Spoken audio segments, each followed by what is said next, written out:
Forget soldiers and tanks for a second. The new global battlefield is being fought with something much, much smaller, but infinitely more powerful. We're talking about silicon. This is the story of the battle for the AI chip, that tiny, super intricate engine that is literally building our future as we speak.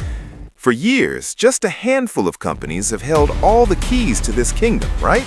Designing the hardware that powers everything from medical breakthroughs to global finance. But what happens when a world power gets locked out?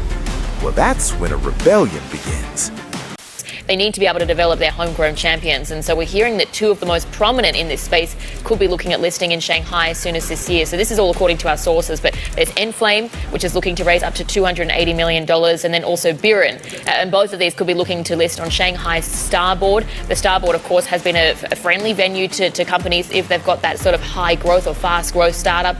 But as we said, that focus in China, Beijing, really pushing companies locally to develop and support and adopt new alternatives to the likes of Nvidia, and it could be that Enflame and Biren are looking to take advantage of investor appetite around these names as well.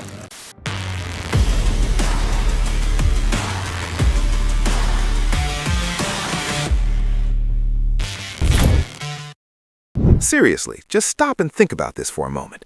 Imagine the single most important technology for the next century, the very heart of artificial intelligence, is built, controlled, and sold by your biggest geopolitical competitor.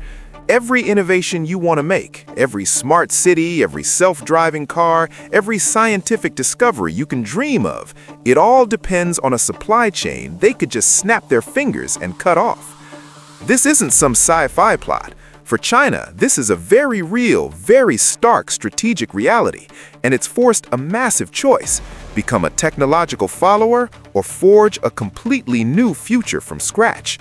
So to really get what's happening in this rebellion, you first have to understand the battlefield.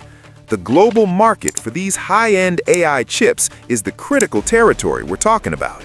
And over the last decade, well, the rules of the game have been totally rewritten. This isn't just about business anymore. This is about national security. What we're seeing is a really carefully orchestrated campaign. It started with U.S. export controls, but it quickly expanded to include key allies who hold critical pieces of this semiconductor puzzle.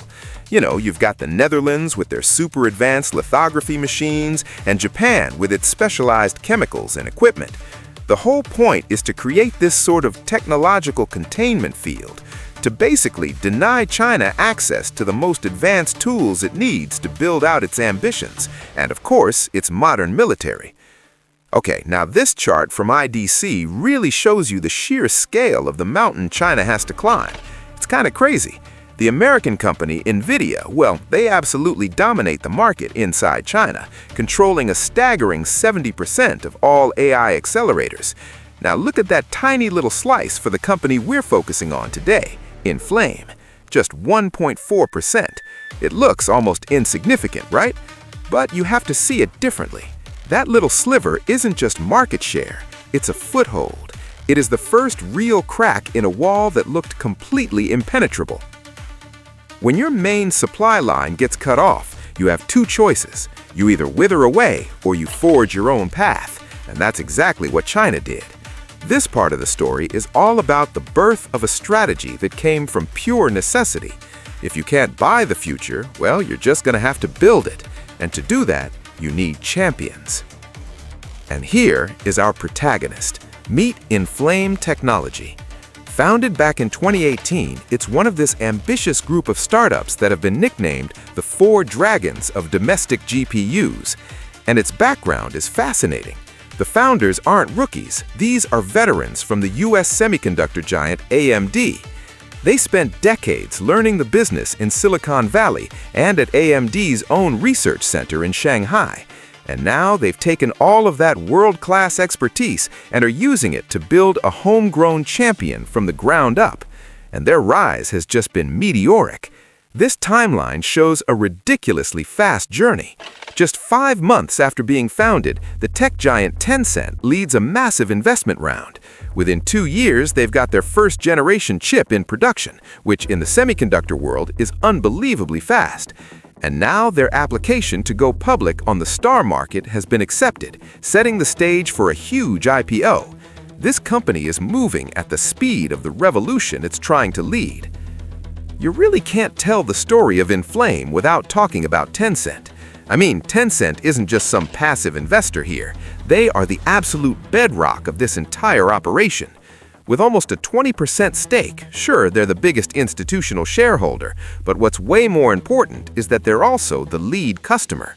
By promising to use Enflame's chips in their own massive internet services, Tencent gives them the two things a new chip company needs more than anything: guaranteed demand and real market validation.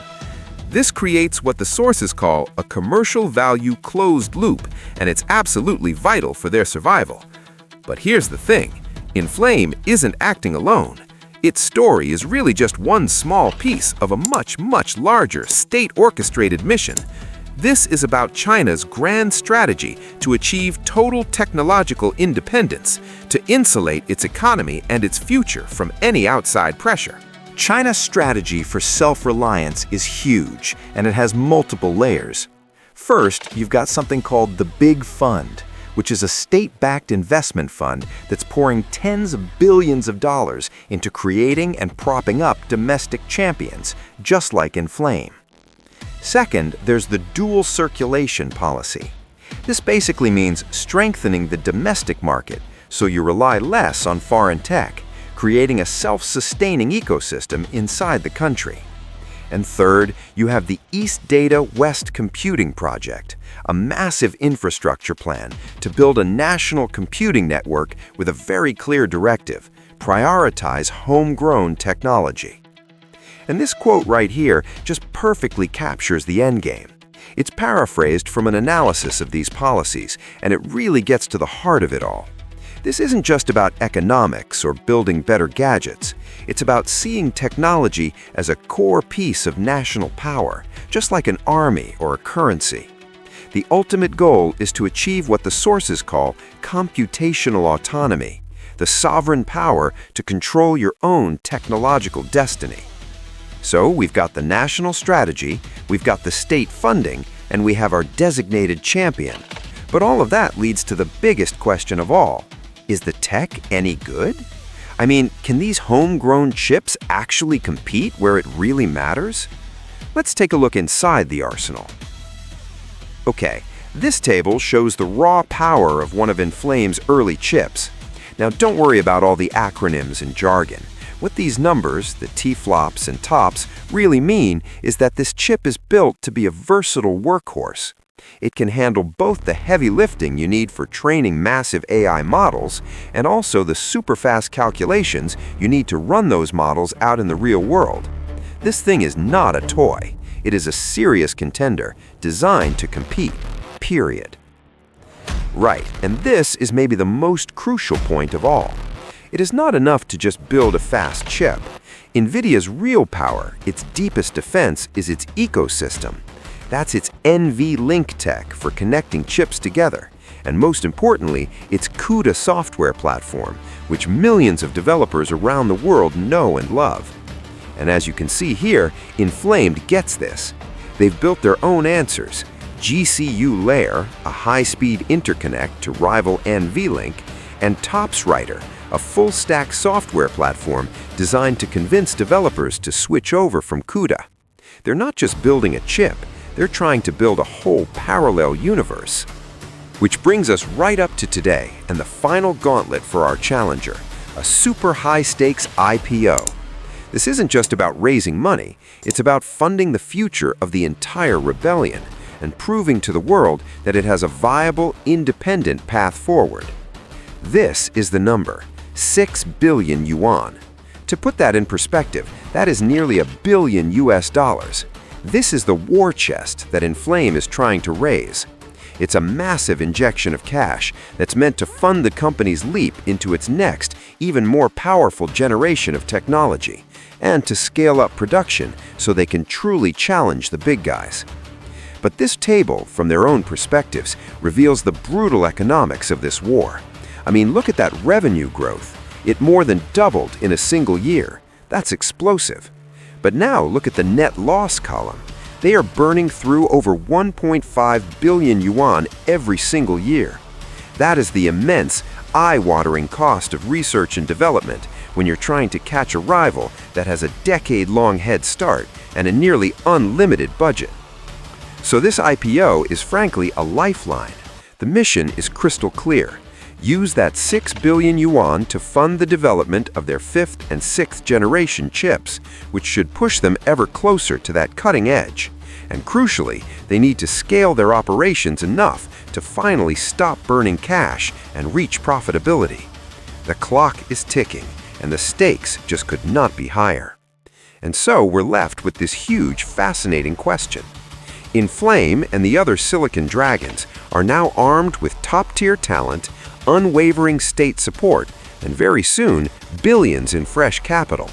Are we actually watching the rise of a new world order in AI, one built on homegrown champions? Or will the immense technological and software advantages of the incumbents just prove too difficult to overcome, cementing a great technological divide for decades to come? The rebellion is now fully funded. And here at China Decoded, we believe that China will end up catching up the West in technology and surpass it. The war for the future has officially begun.